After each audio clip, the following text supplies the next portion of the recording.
Hello everyone, আমি মেঘলা। আমার channel নতুন একটা ব্লগে আপনাদের সবাইকে অনেক অনেক স্বাগতম। আজ ছিল আমার জন্মদিন, আর আজ আমি আমার নিজে একা হাতে সবকিছু করেছি।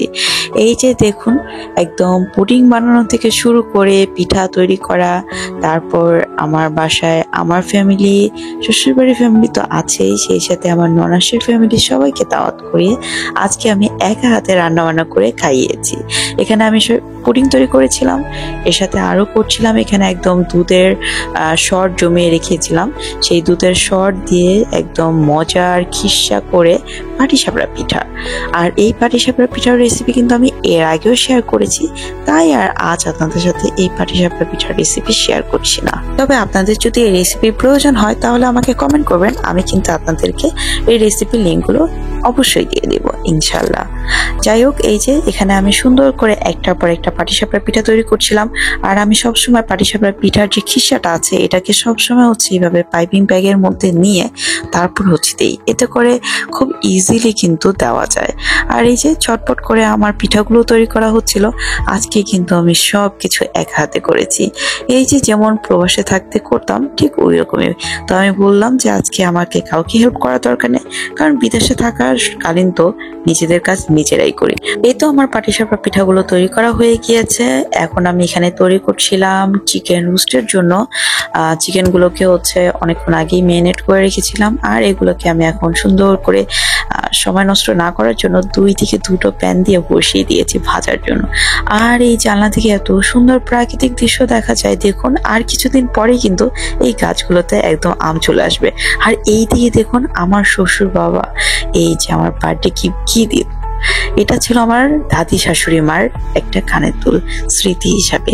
সেটা নাকি আমার শাশুড়ি মাকে দেওয়া হয়েছিল, আর এখন আমাকে দিল আমার শ্বশুর বাবা। এটা পেয়ে তো আমি মহা খুশি, মাশাআল্লাহ। আমিও যেন এই সুন্দর স্মৃতিটা ধরে রাখতে পারি, আমিও এটা কখনো নষ্ট করব না। ইন ফিউচারে আমাদের যে আসবে তাকে দিব। এই যে এদিকে গরুর মাংস বসিয়ে দিয়েছি, আর রোস্টের জন্য যে ঝোলটা তৈরি করেছি সেটার মধ্যে এখন চিকেন ভাজাগুলো দিয়ে দিচ্ছি। একে একে করে সবগুলো চিকেন ভাজা দিয়ে দিলাম। আর এদিকে আমার রান্না বান্না প্রায় কাছাকাছি হয়ে গিয়েছে। তো আমি সবাইকে দুপুরের দিকে ইনভাইট করেছিলাম, যেন সবাই একসাথে আমরা দুপুরের খাবারটা খেতে পারি। তো এদিকে আবার পোলাও বসিয়ে দিলাম, কারণ ওইদিকে আমার রোস্ট প্রায় হয়েই গিয়েছে। তো এই যে উপরে ব্রেস্তা দিয়ে দিলাম। পোলাও রেসিপি কিন্তু আমার চ্যানেলে রয়েছে, তাই আজ আপনাদের সাথে কোনো রেসিপি শেয়ার করছি না। এই তো এদিকে আমার রান্না বান্না করাও শেষ, আর এইদিকে কলিং বেল বাজছে, তার মানে চলে এসেছে বাবুর নানা নানি খালামণি।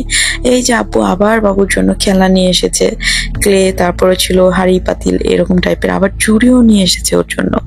এই যে আর সাথে আমার ছোট বোন আর আমার কাজিনও এসেছে, আর ও আবার আমার জন্য মিনি কেক নিয়ে এসেছে। ও নাকি বড় কেক আনতে চাচ্ছিল, কিন্তু একটা বড় কেক একটা আপু আমাকে পাঠিয়েছে, যে কারণে আর ও বড় কেক আমার জন্য আনেনি। সেটা আমি আপনাদের সাথে শেয়ার করব। আর এইদিকে আম্মু আব্বু আমার জন্য একটা ড্রেস নিয়ে এসেছে, আবার দেখলাম চুড়িও সাথে নিয়ে এসেছে খয়েরি কালার। যাই হোক, এই ড্রেসটা কিন্তু অনেক বেশি সুন্দর ছিল। আচ্ছা, আপনাদেরকে আমি একটু খুলেও দেখাচ্ছি। এই যে এটা ছিল বাসন্তী কালার বলে, মেবি কালারটা আমি সঠিক বলতে পারছি না। আর এর সাথে ছিল ব্লু কালারের কন্ট্রাস্ট করা, খুবই সুন্দর। এরপর আম্মুকে বললাম, দেখো তোমার রেসিপিতে আমি পোলাও রান্না করেছি, কেমন হয়েছে খেয়ে আমাকে বলো। আম্মু বলছে মাশাআল্লাহ, একদমই ঝরঝরা হয়েছে, সুন্দর। আর এইদিকে আমার ননাসের ফ্যামিলির সবাই চলে এসেছে। এই যে ননাসের ছোট ছেলে এসেছে, তো আম্মু আবার দেখলাম ওদের দুজনের জন্য চকলেট এনেছে, দুই বাবুকে দুটো চকলেট দিল। আর এই যে ননাসের মেজো ছেলে সিফাত, ও চলে এসেছে। তো আমি এখন সবাইকে দুপুরের লাঞ্চের জন্য বসিয়ে দিলাম, কারণ অলরেডি লাঞ্চের টাইম হয়ে গিয়েছে। তো দুই বাবা একসাথে বসে পড়লো, আর সবাই খেয়ে মোটামুটি বলেছে মাশাআল্লাহ ভালোই হয়েছে, আমি যেহেতু একা হাতে সবকিছু করেছি। আর এই যে দই মিষ্টি এগুলো আমার ননাস নিয়ে এসেছিল। তো খাওয়া শেষে একটু সবাই মিষ্টি মুখ করলো সবাই মিলে। আর এইদিকে আমি সিম্পল ভাবে রেডি হয়ে নিচ্ছিলাম। এই ড্রেসটা আমি ইটালি থেকে এনেছিলাম, আপনাদের ভাই আমাকে আগেই গিফট করেছিল বার্থডের জন্য, বাট তখনও প্ল্যান ছিল না যে আমার বাংলাদেশে এই টাইমে থাকবো। সে যাই হোক, আমি আসার সময় আমার বার্থডে ড্রেসটা নিয়ে এসেছিলাম বাংলাদেশে। আর আমি যে পাটিসাপড়া পিঠা তৈরি করেছিলাম সেগুলো ওখানে রাখছিলাম। আর এই সুন্দর কেকটা কিন্তু জারাস প্যারাডাইস থেকে আপু আমাকে পাঠিয়েছে। কেকটা এত বেশি সুন্দর ছিল, এর চাইতে কিন্তু এটা খেতে আরো বেশি মজার ছিল। Happy birthday, Megla. Happy birthday to you. Happy birthday, happy birthday, happy birthday.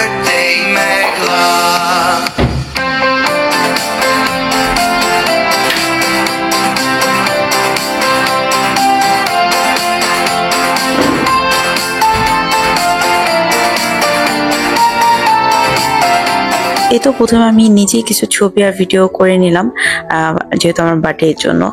আর এরপর সবাইকে একসাথে করে নিয়ে তারপর হচ্ছে আমি কেকটা কেটেছিলাম।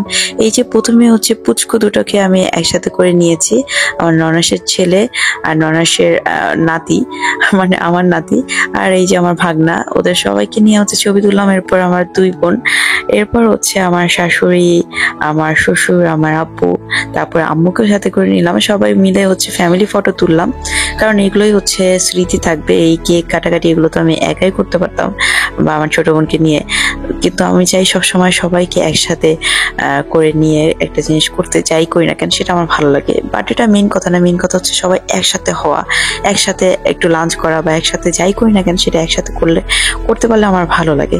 মনে হয় যে ফ্যামিলি সবাই আমরা একসাথে থাকি, এটাই আমার কাছে অনেক বেশি পাওয়া বা যাই বলেন না কেন। এই তো এরপর হচ্ছে আমাদের কেক কাটা শেষ, এখন হচ্ছে কেক খাওয়ার পালা।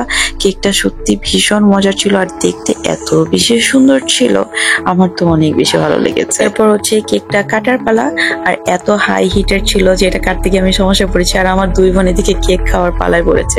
সবচাইতে ইম্পর্টেন্ট হচ্ছে এই জিনিসটা আমার দাদি শাশুড়ি ইউজ করেছে, আমার শাশুড়ি ইউজ করেছে, আর এখন হচ্ছে আমি ইউজ করব। জন্মদিনের দিন এত সুন্দর একটা উপহার পেয়ে সত্যি আমার নিজের কাছে অনেক বেশি ভালো লাগছিল, আর অনেক আগেকার দিনের ডিজাইন, এই ডিজাইনটা আমি কখনোই নষ্ট হতে দিব না, আমিও এটাকে এইভাবে রাখবো ইনশাল্লাহ, যেন আমার পরবর্তী জেনারেশনকেও আমি এটা গিফট করতে পারি। আজকের মতন এই পর্যন্তই, সবাই ভালো থাকবেন, সুস্থ থাকবেন, পরবর্তী ব্লগে আবার দেখা হচ্ছে। আল্লাহ হাফেজ।